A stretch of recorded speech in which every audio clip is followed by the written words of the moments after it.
my beloved Boss Mike Cervera.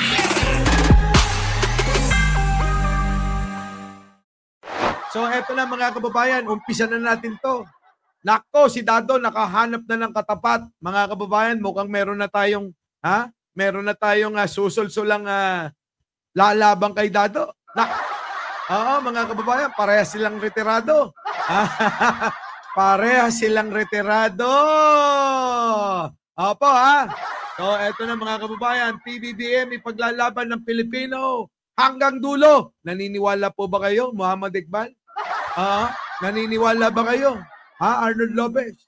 Na ano? Ipaglalaban ng mga Pilipino si Pangulong Bongbong Marcos.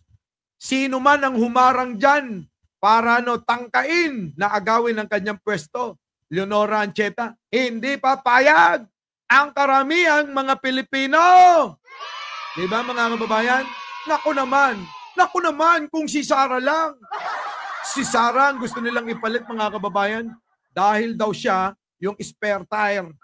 Ibig sabihin, pag naplatan o ipapalit, sino? Si Sara. Dahil nga daw siya yung spare. Ay, naku mga kababayan. Panaginip yan. So ito na mga kababayan, ipapalit nyo ba yung ganire? Mga kababayan, kita nyo naman.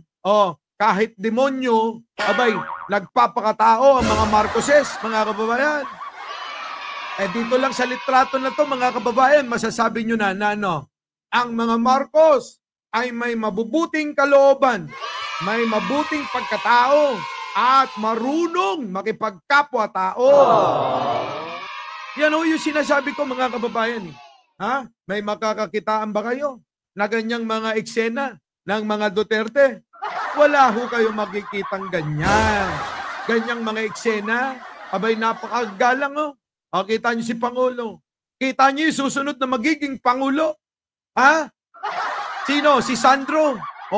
Sa mga anak natin, sa mga magiging apo natin, mga kababayan, baka naman pwede nyo na, ngayon pa lang, iyabang na natin na ang susunod, na magiging presidente, sa susunod, hindi sa 2028, sa susunod. Diba? Munting tinig. Ball connect. Si Sandro, mga kababayan, bakit? Hasang-hasa na yan kita nyo ngayon kongresista sa Ilocos Norte. Kita nyo. At lagi ngayon kasama-kasama ng ama. Para Para pag-aralan at alamin. Matuto sa kanyang ama na natuto sa kanyang lolo, mga kababayan. Yan ho dapat. Diba, Miss Ang? Yan ho dapat Ganyan po dapat dapat danasin ng alin, mga kababayan, ng mga magiging presidente natin. Hindi yung alin. Hindi yung tulad ni Sara, mga kababayan. Ang natutunan ni Sara sa kanyang ama ay puro katarantaduhan. Mga kababayan. Puro katarantaduhan lang shoutout po sa inyong lahat.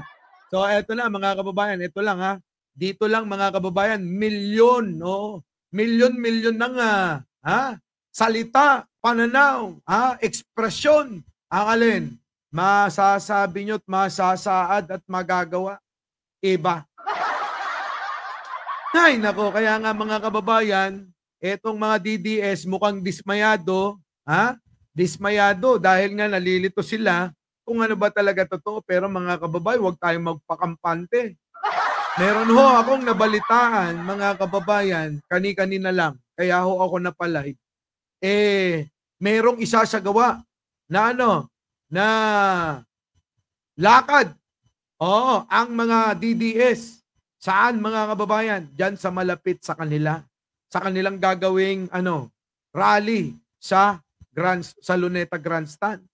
Quirino Grandstand. Kita nyo mga kababayan? Lahat po, di umano'y mga DDS, didikit sa gagawing, pagtitipon-tipon ng kapatid natin sa iglesia. Ako, mga kababayan. Kaya nga, sabi ko mag-ingat kayo, baka mamay humalo sa inyo. Yung 30 kasama kanino. Alam nyo naman yung mga yan, di ba kukunti lang naman, kailan ba dumami yan?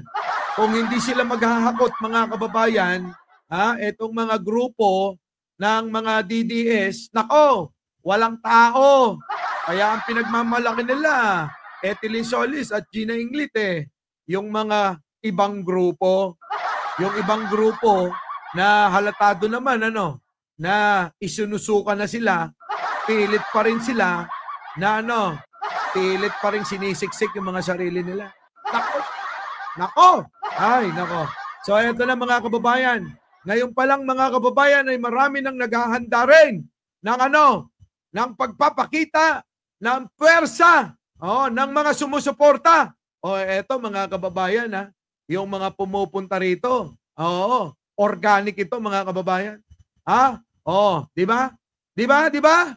Mars Wishy. Thank you naman sa bibigay ng mga jacket doon sa mga kapatid natin dyan sa Japan. Aba mga kababayan ngayon pa lang mga kababayan, ang mga sumusuporta kay Pangulong Bongbong Marcos, nagmamarcha na rin mga kababayan. Ay, kita nyo naman mga kababayan.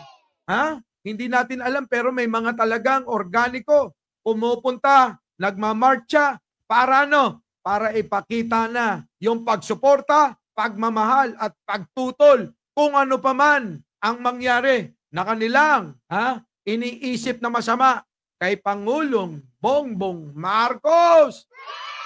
Eto na mga kababayan, papakita ko na. Pasok! Ayan na mga kababayan. Tignan ninyo mga kababayan yung mga dumalo. Naka-short. Bigla-bigla ito mga nagpunta mga kababayan. Naka-short. Yung iba mga kababayan, mga matatanda na talagang dumako doon mga kababayan.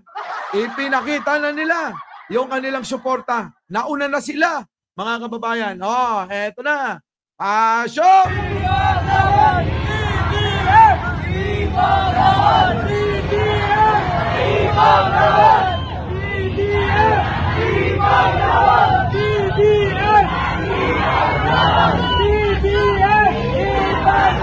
Yan ang sinasabi ko mga kababayan. Ang mga sumusuporta kay Pangulo, voluntaryo tulad natin. Voluntaryo tayong sumusuporta tulad nila. Kita nyo, nandiyan dyan, we stand for PBBM. Kita nyo mga kababayan? Yaan ho ang hindi nila magagaya. Ilang piraso yan mga kababayan? Matanda. Walang bata. Naka-short. Kung ano lang yung suot. Basta lang pumunta. Para ipakita ang pagsuporta. Diba, mga kababayan? Ngayon lang yan, mga kababayan.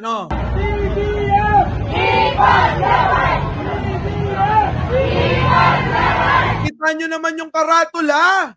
Ang karatulang dala-dala isinulat sa mga karatula na basta lang makita sa kung saan-saan sa loob ng bahay. Hindi naman organisado kapag kaganyan mga kababayan. Bakit kanyo? Kita nyo naman yung mga placard. Hindi tulad ng iba. Abay, kompleto talaga. Diba? Mula ulo hanggang paa. Organisado talaga. Alam nyong walang pumondo dito. Pero sa mga ganon, kompletos recados, nako mga kababayan, tandaan nyo. Merong pondo. Taong bayan ang kakampi ni Pangulong Bongbong Marcos.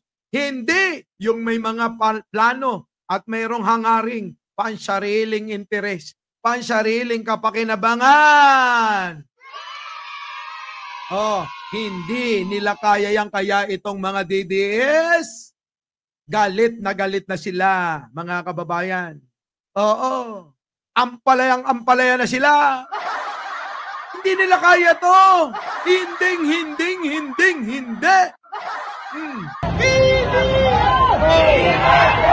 Ipaglaban!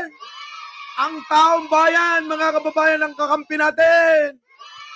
Tulad natin, voluntaryo na sumusuporta kanino? Kay Pangulong Bongbong Marcos. Yaan ang tunay na pagmamahal. Hindi nyo maliligaw. Nag-iisip ng tama. Alam nila kung sino ang tao na mapang-away. Kilala nila kung sino ang taong nagmamalabis. Kita nyo, mga kababayan? Kilala. Oh.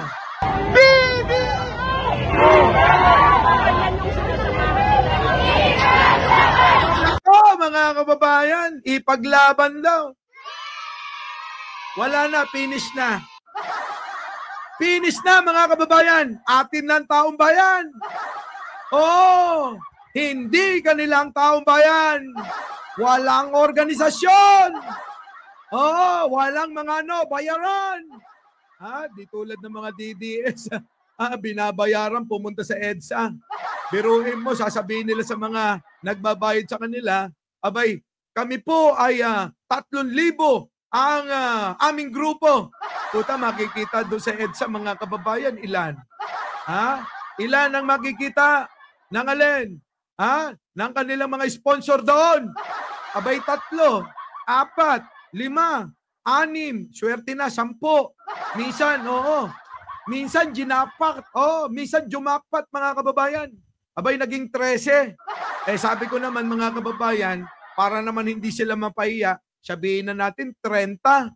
Kasama kanino? Mga kababayan. Paano? Eto na. Ipaglaban! BBM! BBM!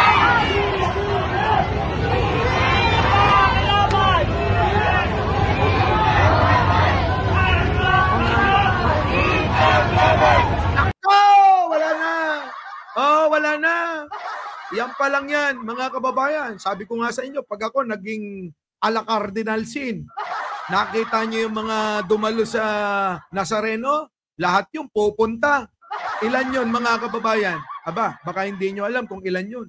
Umabot ng humigit, kumulang 9 milyong Pilipino ang dumalo. Mga Katoliko. Di po ba, mga kababayan? Yan hui. Pag isasama nyo pa yung mga iglesia sa ating panawagan, nako, mga kababayan, madadagdagan pa ng 1 milyon. 10 milyon na tayo. Yun ang sigurado. Diba? Yun ang sigurado. Mga kababayan, yung kanilang panawagan, kahit kailan hindi nakabuo ng alin? Ng 1,000. Nakabuo. Umabot ng 1 linggo sa Liwasang Bonifacio. Nakabuo sila ng ilan? 100. Nabawasan pa ng 2. Bakit? Lumipat na sa atin. Oo. Yung alin? Yung 2. Sino? Si Mami Pebbles na nagsasalita sa entablado nila. Si Madam Ellie na nag-iisip ng ilang mga propaganda. Binuko Binuko kita nyo? Ngayon, alam nyo, mga kababayan, sila po ay naniwala sa ating mga paliwanag Pinaliwanagan ko ng husto sila. Ang pinaglalaban nyo, mga kapatid, mga kaibigan, mali Ipaliwanag nyo sa akin kung ano pinaglalaban ninyo. At ipapaliwanag ko bilang kaibigan ninyo kung ano yung pinaglalaban namin dito. Kita nyo, mga kababayan. Ano nangyari? Abay, naniwala sila. Ano sabi nila? Bakit ngayon mo lang pinaliwanag at kinausap kami? Biruin ninyo. Dinala ko pa ng Thailand. Para ano? Para dun kausapin at kailangan malinaw na malinaw yung isip. Walang distraction. Gusto ko. Bakit kanyo? Habang nagpapamasahe kami, mga kababayan nagsasalita ako at nagpapaliwanag sa kanila naliwanagan sila. Di kakampi na natin. Nabawasan na tayo ng mga kaaway. Yan po. Bawat isa po sa atin, hindi na kailangan magpaalamanan kung ano yung magagawa nyo para makatulong kay Pangulo. Gawin nyo. Di po ba? Gawin ninyo. Kasi mga kababayan, hindi naman natin kailangang utusan. Ang kailangan natin kung ano yung alam nating makakabuti at makakatulong sa gobyernong ito at sa bayang ito at kay Pangulong Bongbong Marcos, gawin na natin ng kusa. Ganun po. Sana yung iba makuha kung anong klaseng pamamaraan at pag-uugali ko sa pakikipaglaban. Saan? Sa mga ganitong pagkakataon. Kasi yung iba, dinudungisan. Bakit? Kasi hindi naman nila kayang gawin yung ginagawa ko. Kaya ang ginagawa nila, minamasama nila mga kababayan. Tanong ko sa inyo, nagkaroon na ba ako ng pagkakamali at palpak? Sige nga. Bakit nagagalit sila? Dahil nga daw, mga kababayan, dating mga hindi ka alyado at hindi ka kampi. Abay, nauna naman, kakampi natin yung mga yan bago yan mga napunta sa kabila. Ngayon mga kababayan, nandito na sila. Kita nyo makipaglaban mga kababayan.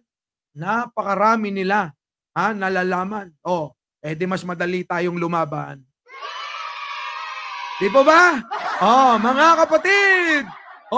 Wag tayong papayag na mga kababayan. Maagaw nila yung alin, panunungkulan at upuan ni Pangulong Bongbong Marcos. Tuloy!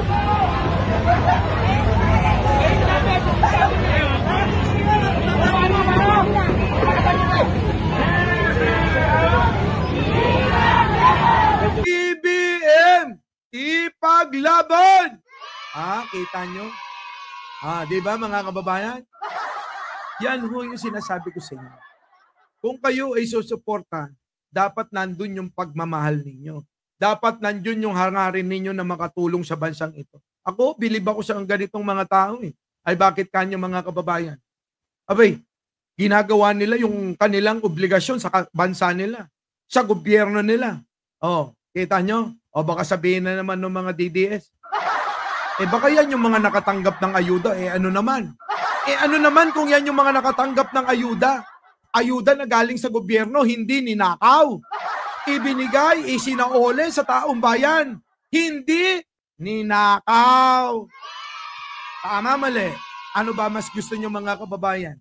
Gumagawa ng kaparaanan?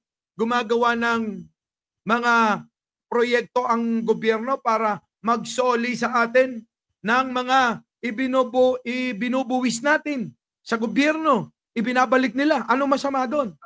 Ang masama, yung ninanakaw mo ang pondo ng bayan, yung hindi mo maipaliwanag kung saan mo dinala yung mga pondong nahawakan mo bilang ikaw ay naluklok na manilbihan sa mga Pilipino. Yun yung masama. Laban!